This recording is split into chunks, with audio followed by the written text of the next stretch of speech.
Salut à tous, je suis Daniel de la chaîne Matanu. Dans cette vidéo, nous allons continuer un stade bivarié. Nous allons aborder le point 8, variance et écart type de la série des XI. Je vous rappelle que dans la vidéo 3 de la stade bivarié, on avait déjà fait le tour de la question de la variance. Voilà pourquoi nous allons aborder directement la notion d'écart type. L'idée d'introduire un écart type en statistique est née à partir d'un simple constat sur la variance. C'est que la variance a cette fâcheuse d'habitude de modifier l'unité des données dans une série simple. Et vous n'avez pas tardé à le comprendre à partir de la définition de la variance ou de la formule de Koenig. Je vous rappelle que par définition, la variance, c'est tout simplement, alors la variance pour une série simple, pour la série simple des XI, c'est tout simplement la somme des carrés des écarts des données par rapport à la moyenne arithmétique sur l'effectif total. Et au sens de Koenig, cette variance a pour expression moyenne des carrés des valeurs de la série moins le carré de la moyenne de ces valeurs.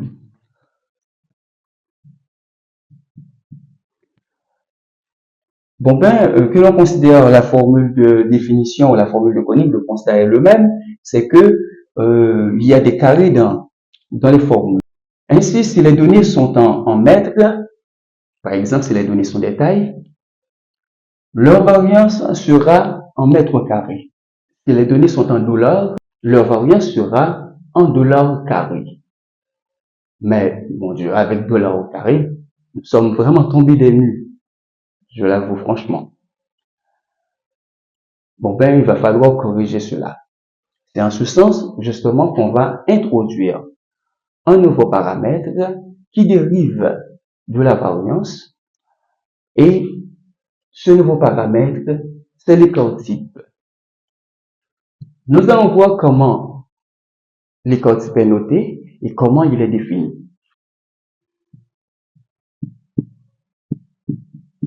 Pour la notation de l'écart type, c'est seulement sigma de x. Ça, c'est un sigma minuscule en grec, contrairement à ce sigma-là, qui est le sigma majuscule. Bien, voilà comment c'est noté, voilà comment l'écart type est noté. Et pour sa définition, comme on l'avait déjà annoncé, ça va nous rendre le service de nous ramener à l'unité des données de la série simple que la variance avait modifiée.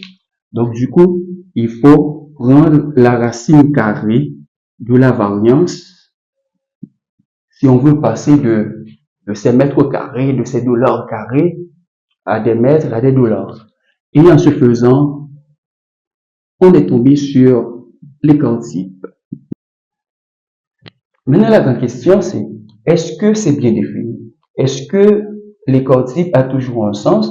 Ou bien est-ce que, quelle que soit la série simple à considérer, elle a un écart type? La réponse est bien sûr que oui. Et la raison, c'est tout simplement d'après la formule de définition de la variance. Donc, cette formule de définition, je vous la rappelle. Donc, c'est tout simplement la somme des carrés des écarts des données par rapport à leur moyenne sur l'effectif total. Je vous rappelle qu'on a affaire avec des nombres réels. Notre série simple ou bien nos XI sont des nombres réels. Ainsi, ces écarts-là seront des nombres réels. Vu que les XI sont des nombres réels, leur moyenne sera un nombre réel. C'est tous ces écarts, toutes ces différences-là seront réels. Et quand on élève un réel au carré, on va tomber sur un réel positif. Et la somme de tous ces réels positifs va donner un résultat positif.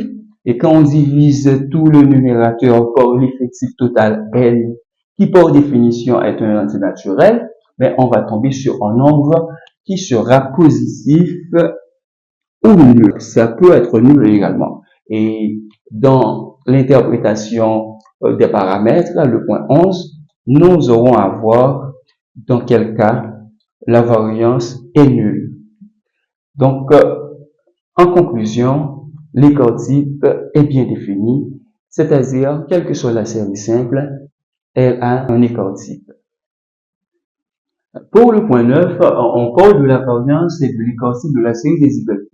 Bon, la série des YI, c'est une série simple, aussi bien que la série des XI. Donc, voilà pourquoi dans cette section, j'ai envie de vous référer à la section 8. Donc, c'est identique au point 8. Quitte à remplacer les X par des Y dans les formules. Je vous laisse le soin de construire vous-même les deux formules de la variance pour la série des YI et la formule de l'écart type. Là maintenant, nous sommes arrivés au point 10, covariance entre les XI et les YI. C'est un point assez intéressant dans la mesure où ça va nous permettre de renouer contact avec nos séries doubles. Toujours est-il, nous allons utiliser la formule de définition, ensuite la formule de Koenig de la variance pour pouvoir introduire la notion de covariance. Je vous rappelle que la formule de définition de la variance des XI, c'est tout simplement la somme des carrés des écarts des valeurs de la série par rapport à la moyenne arithmétique sur l'effectif total. Et on pourrait faire de même pour la variance des Y, c'est la somme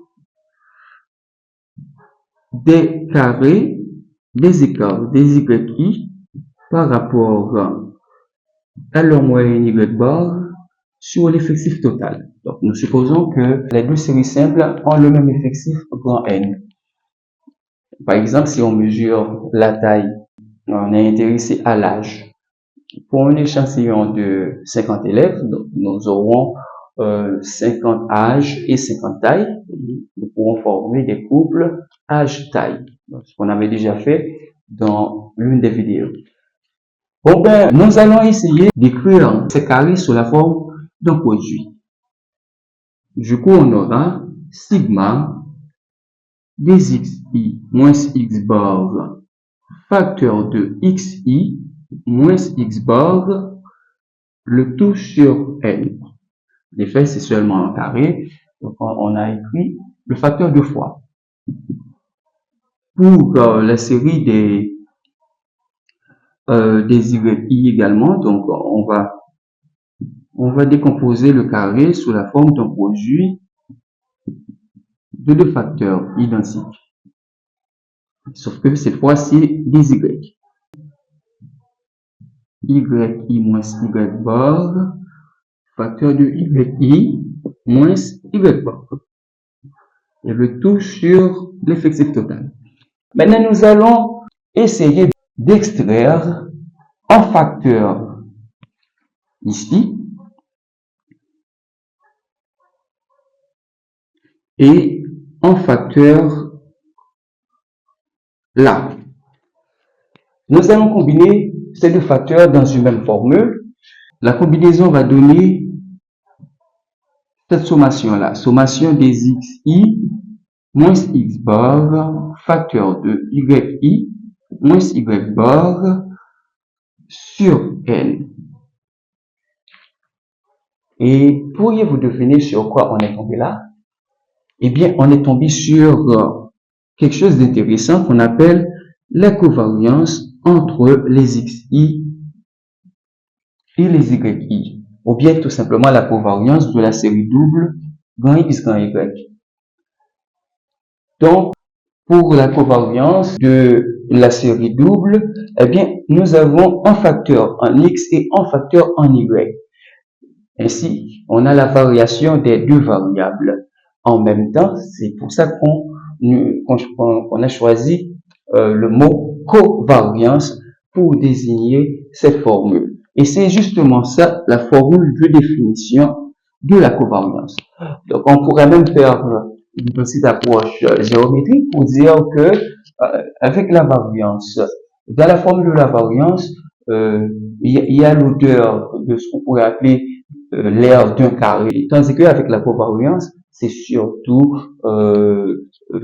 l'odeur de l'air des rectangles qui apparaît, notamment ce projet-là ressemble à ce qu'on pourrait appeler une longueur par une largeur, mais naturellement, euh, on sait que dans le cas des rectangles, longueur et largeur doivent être des noms positifs, tandis que ici, les écarts euh, pourraient être négatifs. Voilà ce qui fait la différence tout simplement. Voilà pourquoi on ne peut pas dire rigoureusement qu'il s'agit de carré et de rectangle. Euh, mais l'analogie est plus ou moins acceptable. Il aurait seulement suffi de placer des valeurs absolues dans ces écarts pour que l'analogie soit parfaite.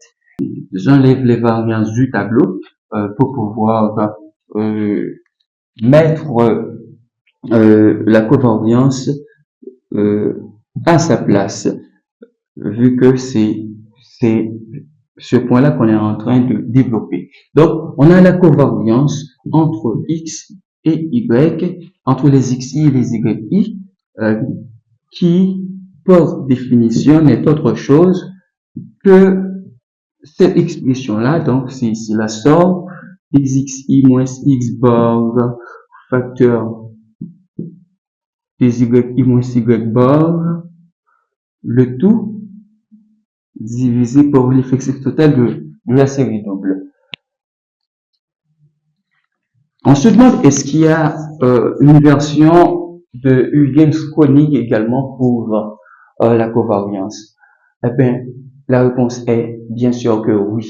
Il y a un théorème de Koenig-Huygens pour la covariance, et on pourrait même imiter la formule de Huygens-Koenig pour la variance et pour construire la formule de Huygens-Koenig pour la covariance. Mais je dois vous rappeler que toutes ces formules-là seront démontrées dans l'une des vidéos à venir. Donc, si on écrit la formule de Koenig pour la variance, donc on aura la moyenne des carrés des données moins le carré de leur moyenne.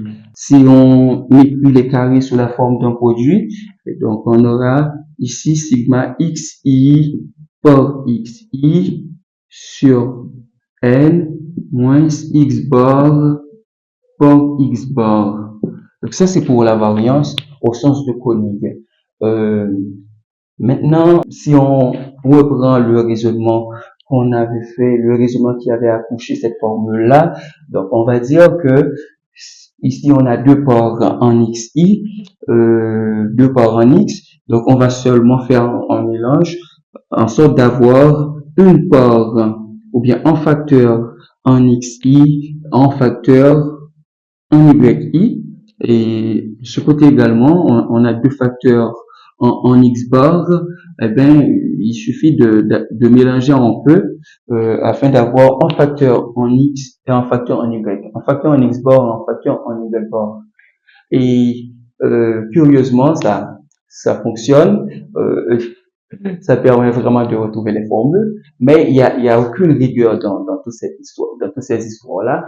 La rigueur, la rigueur consisterait à démontrer les formules. Alors là, il faut ajouter que c'est pas la variance qu'on a là, on est passé de la variance à la covariance. On est passé de la variance des xi à la covariance de la série double xy. Donc, j'étais en train de vous dire que ce que je viens de faire là, c'est une forme de recette pour passer de la formule de définition de la variance à la formule de définition de la covariance, ou bien de la formule de Koenig de la variance à la formule de Koenig de la covariance. Je vais agrandir un peu pour écrire covariance xy, c'est égal au sens de Koenig à cette expression. Bon, ben, je dois vous dire qu'on a vu, entre autres, trois paramètres, la moyenne, la variance et la covariance. Donc, dans la section suivante, nous allons faire parler ces paramètres-là.